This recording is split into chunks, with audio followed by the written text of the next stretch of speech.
Bom, eu vou conversar agora com um casal que rodou as cidades mais pobres do Brasil atendendo doentes.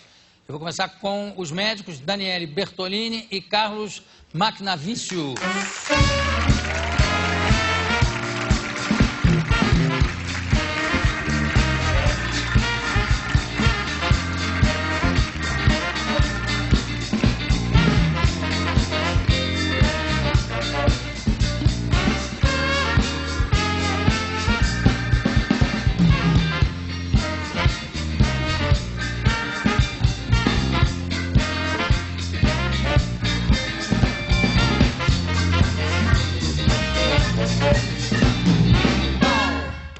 É Macnavícios? Macnavícios. É nome de família? Família. Qual é a origem? É lituano. Avô paterno, fugido da guerra, fugido na Segunda Guerra. Sim, claro. Migrou para a Alemanha, veio para o Brasil de navio. Fugiram primeiro para a Alemanha. Para a Alemanha. Pô, que bem, que escolha perfeita. Perfeita. Na verdade, era Macmen Vitro. E na Alemanha trocou por Macnavícios, documentos. Ficou ótimo. Até em alemão devia ficar estranho, né? Macnavício. Exato, Ou Macnavito. Eu sempre tenho que soletrar o nome, sempre. Vocês são casados? Somos namoridos, casados espiritualmente. Casados espiritualmente, isso me leva a crer que não tem nenhuma relação física, no caso, é verdade? Não, ele queria fazer uma experiência, assim, falando, não, vamos ficar 24 horas por dia durante 1 ano e meio. Se eu te aguentar, a gente casa. Exato. Eu tô esperando. Há quanto tempo vocês já estão fazendo essa experiência? Nós estamos juntos há 3 anos. Não precisa dizer mais nada, né? Claro. Como é que surgiu a ideia de rodar o país tratando das pessoas mais carentes, atendendo doentes? Você, qual é a sua especialidade em medicina? Cirurgião do aparelho digestivo. E vocês vão visitar pessoas famintas. Quer dizer, você não utiliza muito a sua especialidade nessas viagens? Não, eu trabalho mais como clínica quando a gente está fazendo testes da terra mesmo. Não, claro que esse problema também é seríssimo, mas eu digo que vocês devem encontrar tanta mazela, né, que acaba servindo muito mais a medicina geral do que a especialidade. Tem que ser generalista. Mais geral. E você? Cardiologia. Cardiologia. Sim. E como é que surgiu essa ideia de rodar pelo país atendendo os doentes? Bom, na verdade foi como um insight. A gente tinha 1 mês e meio de namoro, eu vi um médico na África, na televisão, falei, poxa, a gente já estava conversando, aquele começo de namoro, poxa, o que você espera da vida, o que você quer fazer? E olhei e falei, poxa, eu quero ser médico lá, ó. Não quero ser médico aqui em São Paulo. Mas não precisa ir para a África também. Não, a gente pensou até... Tem a nossa África aqui também, que exatamente, tem nesse sentido, né? Em outros, enfim.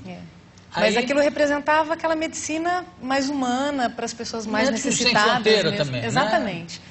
E cheguei em casa, liguei para ele, falei, poxa vida, vamos fazer uma coisa diferente, vamos realmente levar a medicina mais humana para as pessoas que precisam. E a gente tinha visto 1 semana antes um casal que tinha dado a volta ao mundo num jipe, com uma barraca instalada no teto. Falei, nós somos aventureiros. Falei, poxa, vamos fazer o que esse pessoal fez, eles fizeram turismo. E a gente falou, vamos fazer isso. De levar a medicina morando num carro, com a barraca instalada no teto, para as pessoas que têm mais dificuldade, nas áreas de mais difícil acesso. E foi isso que vocês fizeram? Quer dizer, vocês foram realmente de jipe? Foi. Nós montamos um jipe como se fosse uma casa, completamente independente. Então nós tínhamos a barraca instalada no teto, caixa d'água, geladeira. Moramos nesse jipe durante 1 ano e meio. E como é que vocês escolheram o roteiro para ir atender essas pessoas? Começou por onde? Passou por onde? Quantos estados vocês visitaram? 23. 23 estados. Nossa. Nós não fomos a Roraima, ao Amapá e ao Acre, porque eu fiquei doente no meio da viagem, tivemos que abortar 3 estados. Você pegou a doença na viagem? Peguei a doença na Paraíba. O que era? Síndrome de Reiter. É uma artrite reativa, que eu não tive inflamações na maioria das articulações, por uma infecção alimentar. Tive diarreia, tive conjuntivite, uma tríade, né? Depois artrite. E foi você que diagnosticou a síndrome ou não? Não. Como é que na verdade, nós 2 tivemos a diarreia. Ele tem uma predisposição genética e acabou desenvolvendo a doença que é uma doença autoimune. O organismo foi combatendo as articulações, os olhos. Pois é, uma doença gravíssima. Grave. E como é que resolveu a doença?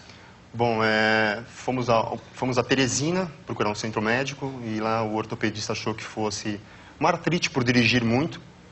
E ficamos em Teresina alguns dias tentando diagnosticar e eu já achando que era reumatológico, porque a artrite ela migrava, ela aditivava de uma articulação piorar, estava ruim, ia para outra e assim por diante. Sempre piorando muito e os remédios não faziam efeito. E aí... Remédio o quê? Anti-inflamatório? Anti-inflamatórios.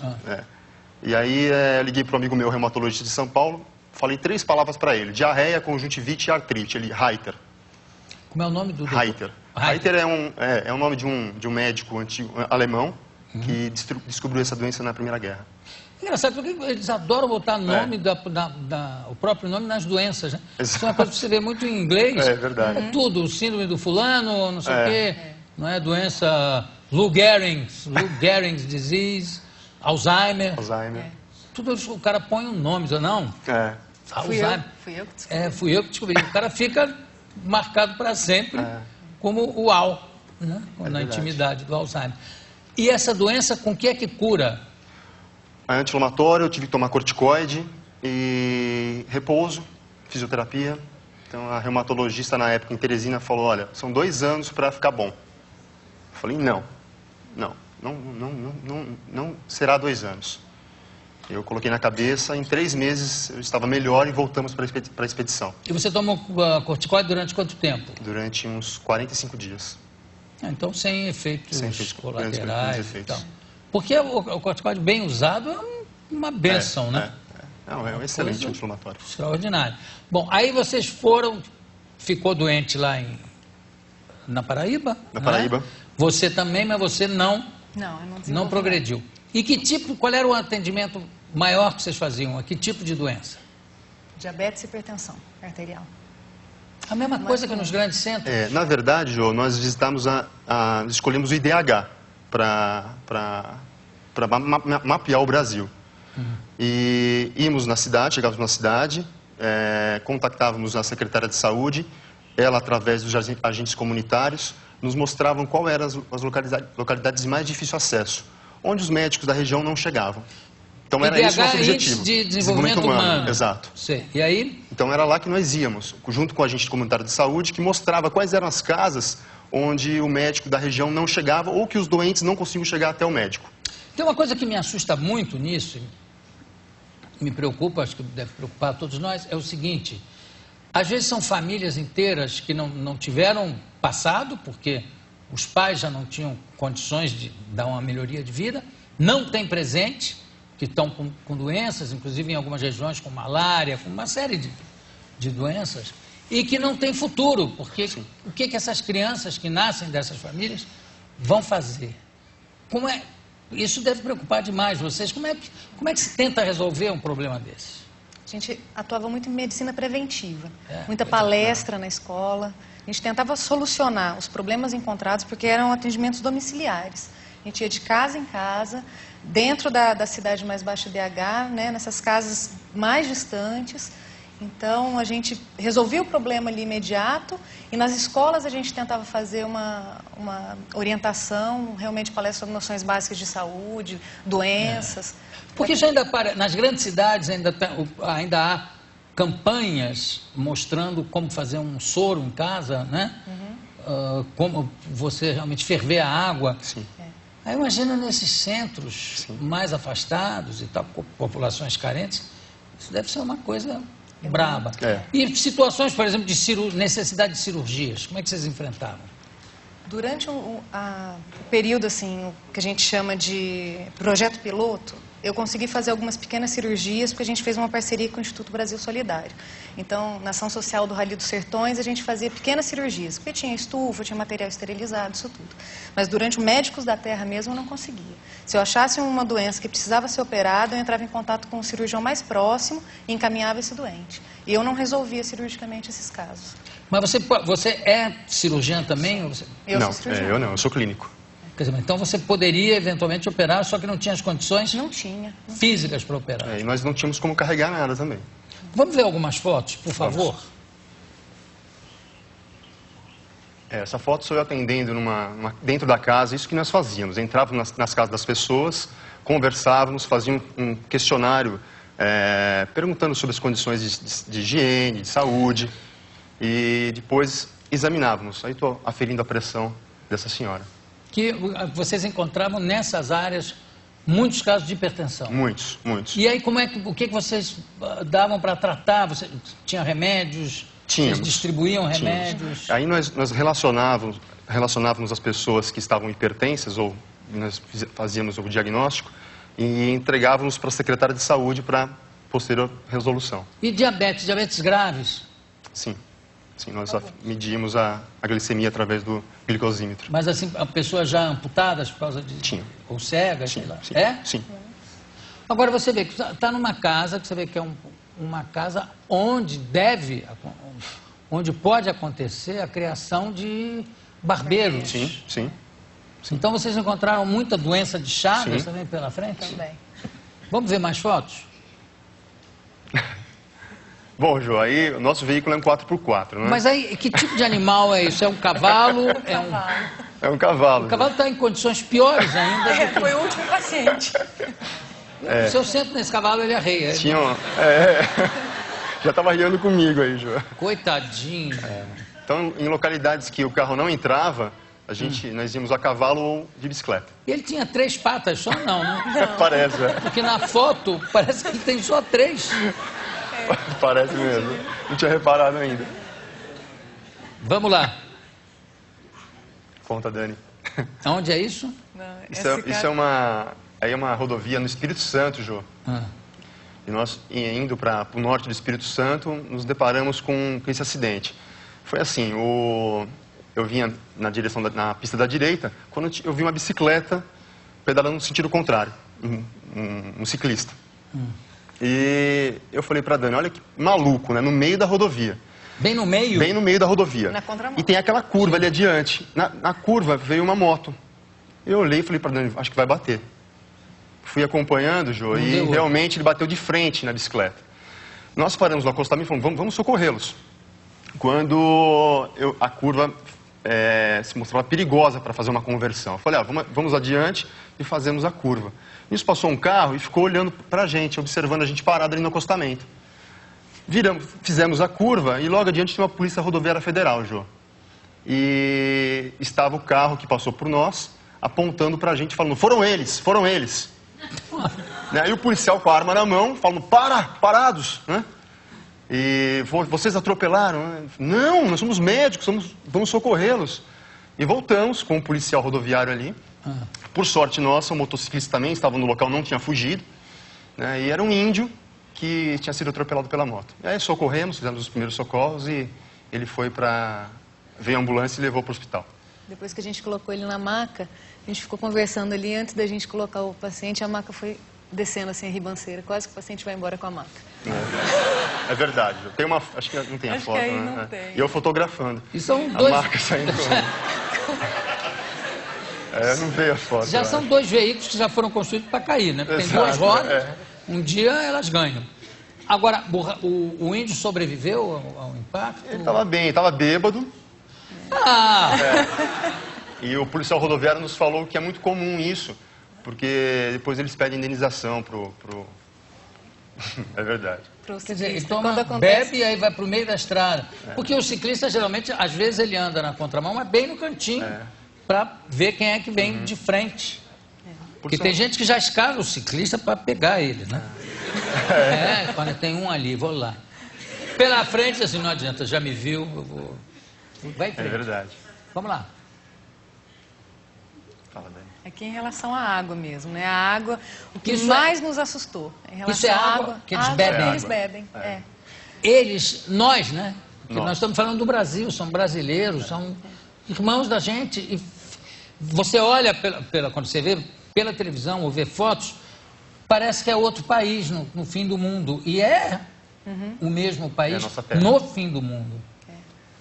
Isso é muito triste. A gente ensinava um sistema que chama SOD, Sistema de Desinfecção Solar da Água. Como é que é isso? É um sistema suíço que eles criaram exatamente para ensinar para os países em desenvolvimento, subdesenvolvidos, para esterilizar. Na verdade, não é esterilizar, mas você torna uma água não potável, até mesmo assim barrenta. Você coloca numa garrafa PET transparente, desde que você consiga enxergar as letras do lado de lá. Ela pode ser barrenta, mas você precisa enxergar as letras através da garrafa. E deixa essa garrafa no sol mesmo, bem forte, durante 6 horas, no telhado de preferência.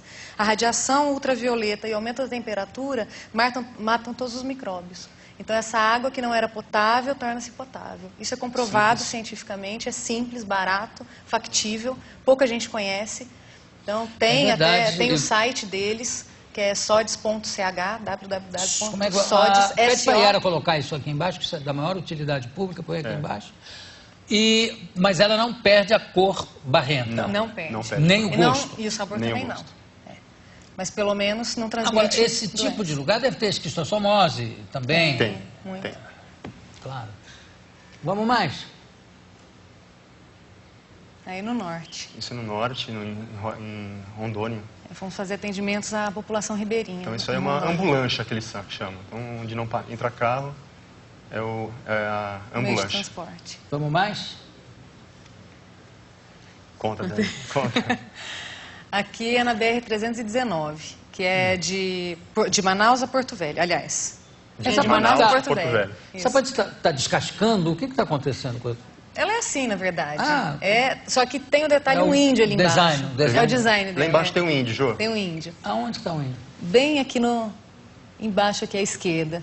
Meio de cócoras, assim? Ele está parece em que pé, tá de mas cócoras, as né? pernas É que estão tá cortadas cortado. ali. Gente, para As pernas, atravessar... peraí, vocês cortaram as pernas? Não, assim, na Foi algum foto. problema cirúrgico? Não, né? Foi na foto. Foi na foto. Então, a BR-319 é considerada a segunda pior estrada do Brasil depois da Transamazônica. Porque ela, na verdade, praticamente não existe. Então, Bom, a Transamazônica também vai de nada a lugar nenhum, né? É uma estrada que você só chega de paraquedas, que só ficou um trecho no meio, o resto da selva. E a 319, ela está se desfazendo. E paramos aí, conseguimos o apoio de uma equipe, uma família, a gente ficou muito feliz, aí o jipe dele, do Cleomane e sua família, para atravessar com a gente, porque é muito perigoso. Algumas pessoas demoram 4 dias, não tem nada no meio da estrada. 4 dias o quê? Para atravessar a De ponte? viagem, 600 quilômetros. São 600 quilômetros. De Manaus a Porto Velho, a Humaitá. Não tem posto de gasolina, você Tem tem nada, só Jô. 2 pontos de parada Bom, nesse... você também não corre o risco de ser assaltado, né? Porque não Depende. nem o ladrão. Não, bom, se bem que... Assaltado, talvez não, mas atacado sim. Aquele índio estava atacando pedra no nosso carro. A gente parou para tirar foto aí. E por acaso eu desci Isso é e fui tirar hobby foto. do índio, já tirar pedra. E era um índio estrangeiro, porque ele começou a gritar, perro, perro, vai embora, perro. E começou a tampar pedra na... Um índio argentino. E saímos, e na verdade ele estava armado, a gente consegue ver se ampliar a foto ali. Se ampliar, Jô, dá pra ver. Parece uma espingarda que ele tem enrolado num pano, tá ali ao lado Onde será? dele. Bom, tem índio argentino, mas é completamente diferente dos nossos índios. Ele deve ser um índio, sei lá. E eu ouvia barulhos no carro, não sabia o que estava acontecendo, aí o Daniele veio correndo e falou, um índio tacando, vambora. Um índio ranzinza, neurastênico, eu não queria ninguém na ponte. Tem mais foto? Deixa eu ver mais um. E aí, Utilização do banheiro público. Jô, foi uma coisa impressionante, assim. A gente imaginava, falou, não, na zona rural, os locais onde a gente vai, né, de muita pobreza, pelo menos fossa a gente vai encontrar. E na verdade não. 95% das pessoas na zona rural não tem nem isso, que é a fossa, né, que é esse buraco no chão. Não, é esgoto a céu aberto. Eles vão atrás da casa, fazem suas necessidades lá com a maior naturalidade. Mas sem essa casinha? Sem essa casinha. Isso aí é um luxo. Isso daqui é um luxo. É perto do que a gente... Isso é um luxo. De todos os lugares que a gente foi, eu acho que 3% a gente encontrou. Tanto que nós tínhamos até vergonha de perguntar onde que, para usar o banheiro na casa das pessoas, posso ir ao banheiro? As pessoas ficavam com vergonha de falar que não tem banheiro. Não, pode ir lá. Aí olhavam, onde? Falava lá. Mas onde? Qualquer lugar. Na natureza. Daí... Aí você está lá fazendo as suas necessidades, o índio, perro! Pum, pum.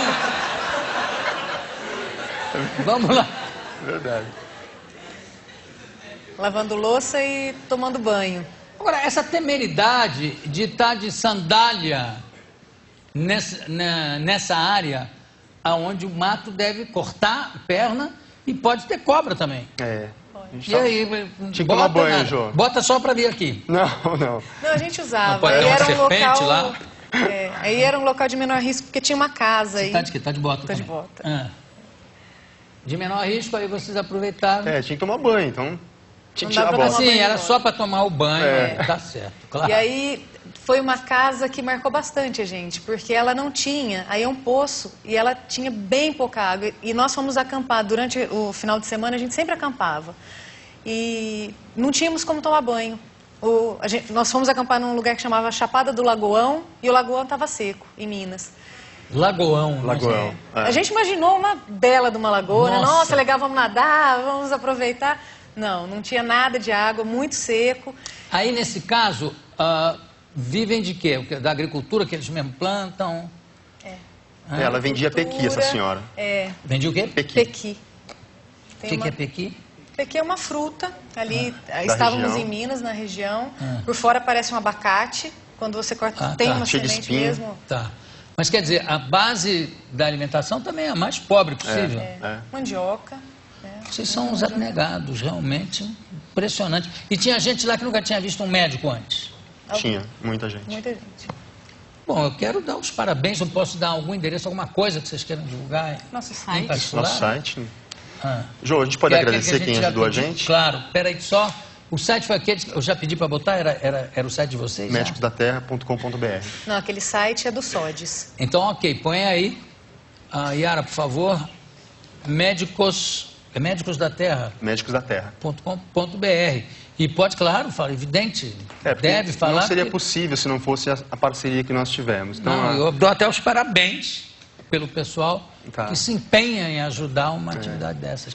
Quem são? BB Seguros, AGR, Traço Publicidade, MTK, Campings Campings World. The Specialist. The Specialist, que ajudou com a mecânica. Parabéns emocionados. Obrigado. pros dois, Obrigado. tá? Obrigado eu. Daniele Bertolini e Carlos Macnavicius. Daqui a pouco a gente volta.